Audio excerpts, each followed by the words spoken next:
Okay, so you know how it is, right? You're just bombarded with all this advice about weight loss all the time. Like, cut this, restrict that, avoid anything that tastes good, pretty much. Yeah. And honestly, it's kind of disheartening, isn't it? Yeah, I hear that. Makes you feel kind of deflated about the whole thing. Yeah. But I was talking to Sean recently, the guy who wrote Zero Fitness Fucks, and he had this really interesting perspective that kind of, I don't know, it clicked for me. Okay. And it wasn't about losing something, it was about what you could build. Oh, interesting. So I thought for this deep dive, we should look at this whole idea of like, instead of fixating on losing fat, what if we just focus on building muscle instead? I like that. That's a cool shift in perspective. And I think what's interesting about that, too, is it aligns with kind of how our bodies actually work. Yeah. It's not just like some mental trick. Right. It's really about like tapping into something fundamental in terms of our anatomy. So I think today we really want to kind of dig into why that focus on muscle, why that might be more effective and why that might be a more positive approach. Right, exactly. And let's be honest, that whole like lose fat message is so negative, It makes you Yeah. feel bad. You're focusing on something that you want to get rid of. Right. But what Sean was saying, and I think this is really powerful, like building muscle and losing fat, they're not like separate goals. They're actually kind of the same path, you know? Yeah. But focusing on the muscle just seems so much more direct and, as you're saying, it's like anatomically correct. Yeah. It's how your body works. It's true. And it all boils down to this concept of muscle being active tissue. Yes. So let's break that down a little bit. What does that actually mean? Okay, so when we talk about muscle being active tissue, what that means is that even when you're resting, it's constantly working. Your muscle tissue requires energy to maintain itself, even when you're not using it. So it's like always on. It's always on. Yeah. And so think about it this way. The more muscle you have, the higher your baseline level of energy expenditure is going to be. Gotcha. So it's kind of like having a motor that's always running, burning a little bit of fuel, even when you're not actively doing anything. Okay. And that's different from fat tissue, Okay. which is primarily for storing energy. So really, the more muscle you have, the higher your resting metabolism is going to be. That makes a lot of sense. I mean, so you're burning more calories even when you're doing nothing. That's the idea, yes. Okay. So I like that. That's a good thing. That's a huge takeaway right there. Yeah. Now, Sean also made this point, and I think it's really important, that fat itself isn't necessarily bad. Yeah, it's not the enemy. Right, it's not the enemy. And I think it's so important to remember that fat actually serves a lot of really essential functions in your body. Right. Like, you need it for hormone production.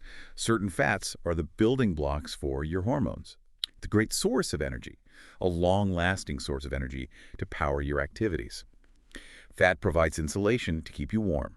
It acts as a cushion, a protective cushion around your organs, and it even helps you absorb certain vitamins and minerals, like vitamins A, D, E, and K, and even plays a role in heart health. Wow. Particularly the unsaturated fat. So it's, we need to kind of reframe how we think about fat, Yeah. It's not in and of itself a bad thing. Right, yeah. So if fat is so important, why do our bodies sometimes hold on to too much of it? That's a great question. And this is where I thought things got really interesting talking to Sean, because he framed it as your body trying to solve a problem, Yeah. not like the body itself being the problem. Exactly. It views excess fat storage as a solution to a problem, Okay. right? As an imbalance. Okay. And there's really two main reasons this happens. Okay. The first is hormonal disruptions. Okay. So your body needs fat to produce hormones. Right. And to transport hormones around. Okay. But when something interferes with that process, it can kind of throw things off. Right. And that can lead to increased fat storage. So things like, I don't know, maybe it's your eating habits. Oh, okay. Maybe it's certain medications you're taking. Maybe it's past trauma, stress, even exposure to toxins in your environment. Like think about like skin products, things like that, environmental pollutants. Interesting. All of those things can disrupt your hormones. Yeah. And that can mess with how your body handles fat. So it's like if you don't get enough sleep or you're eating a lot of processed food, Exactly. that can throw things out of whack. It's going to throw off those hormones that regulate things like fat storage and metabolism. Yeah, and it's so interesting how many things can impact your hormones, right? Yeah. It's not just what you're eating. No, it's multifactorial. And Sean was also really, he kind of pushed back on the idea that genetics and age are like set in stone. He felt like if you create a really healthy internal environment, your body can often overcome some of those predispositions. Which is very empowering, I think. It It is. puts you back in the driver's seat in some ways. Exactly, yeah. Okay. So the second major reason for this excess fat storage is toxins. Okay.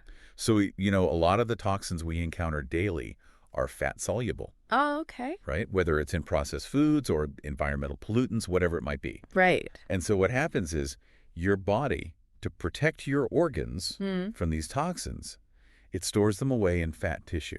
Oh, so it's like a defense mechanism. It is a defense mechanism. It's kind of diluting those toxins to keep you safe, right? Wow. And so what's important to understand here is that those two things, hormonal disruptions and toxin overload, are often connected. Yeah. It's a kind of a vicious cycle. Right. And that can lead to, the negative health impacts we hear about all the time. Right. It's obesity. Obesity, cardiovascular disease, diabetes, Musculoskeletal problems. Yeah, respiratory problems. Yep. So for you, the listener, like understanding why your body might be holding on to this excess fat, I think, is that first step, right? Absolutely, yes. Okay, so let's switch gears a little bit and talk about muscle now. Okay, love it. What kind of muscles do we have in our bodies? So there's actually 3 types of muscle tissue in your body. Okay. There's skeletal muscle, Hmm. which is probably what you're most familiar with. That's attached to your bones, and it allows for voluntary movement. Okay.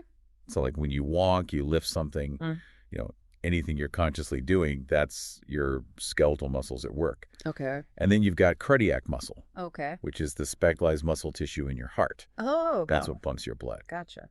And then lastly, you have smooth muscle, Okay. which lines the walls of your internal organs and controls things that you don't really consciously think about, like digestion, things like that. So things that just happen automatically. Yeah, automatically, exactly. Wow.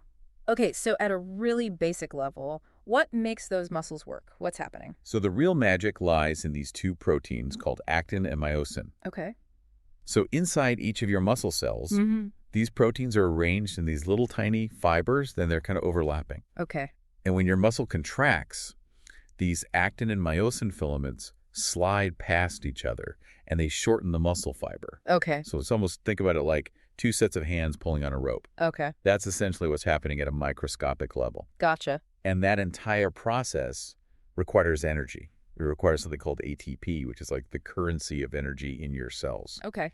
And that's a really fundamental biochemical process, and that's what powers all your movements, really. Wow. Okay. And so this is where that active tissue idea comes back into play. Exactly. Even when you're not actively working out, your muscles are still kind of in this state of tension. Yes. They're still needing energy. They need energy to stay alive and stay functioning. That's right. So this brings us to why, what are the benefits of having more muscle mass? Right. And this is really, I think, what you want to take away today. Yeah. One of the biggest benefits is increased metabolism. Right. Okay. Muscle burns more calories than fat. Okay. So if you have more muscle, your body is just naturally going to burn more energy throughout the day, Even when you're resting. even when you're resting. Wow, that's huge. Yeah, it's a huge benefit. That's like a freebie. It is a freebie, yeah. That's great. And beyond that, having more muscle gives you increased strength and power so you can do everyday things more easily. Okay.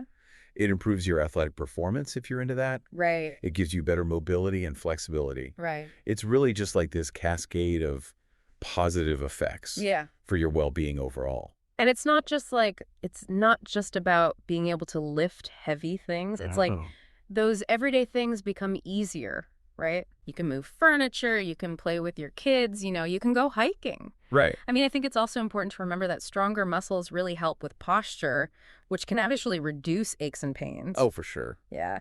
And then I think the biggest one, for long-term health, strong muscles can really help prevent injuries, right? It's a big one. They act as like a support system for your joints. Yeah.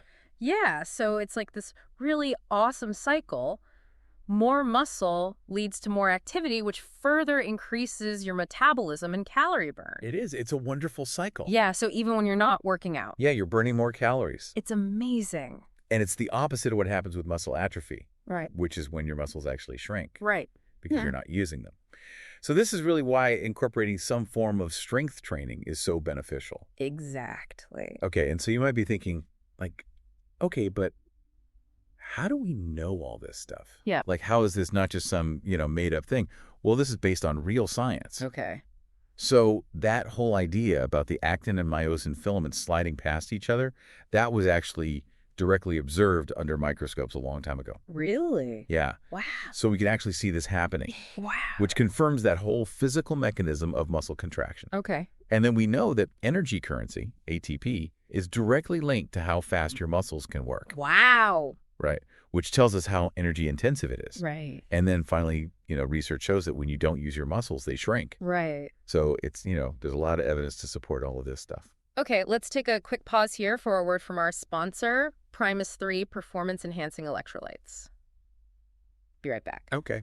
And we're back. So I think, for the listener right now, you might be thinking, okay, so this all sounds really cool, but how does this actually impact me and my daily life? How do I actually apply this? That's a really good question. I think what's important here is that understanding this kind of like fundamental mechanism, it can really change how you approach fitness. Yeah. It shifts your focus from trying to just get rid of something, fat, to actively building something. Right. Muscle. Yeah.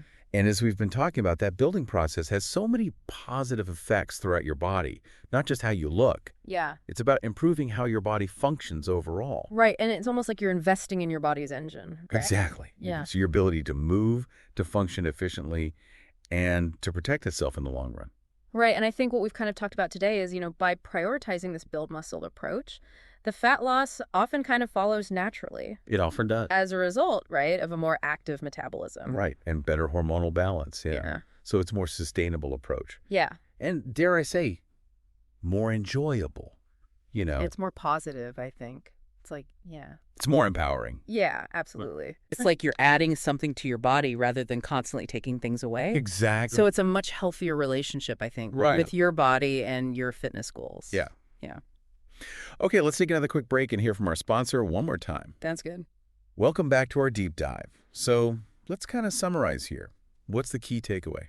I think the core insight, echoing Sean's perspective from Zero Fitness FucX, is that the most effective way to achieve your fitness goals, and that includes naturally losing fat, is to prioritize building muscle. Right. It's not about endless dieting. It's not just about doing hours of cardio. It's about really investing in that active tissue that changes how your body operates for the better. Yeah, and it all comes back to, like, that conversation I had with Sean and the whole idea of Zero Fitness FucX is like this mindset shift from restriction and negativity to building and empower. Yeah, and I think what's so interesting here is that this seemingly simple change in focus can have such profound benefits for both your physical and your mental well-being when it comes to fitness.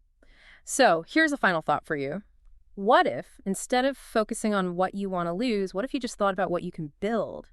Muscle. I love it. How would that change how you feel about your body and your fitness goals?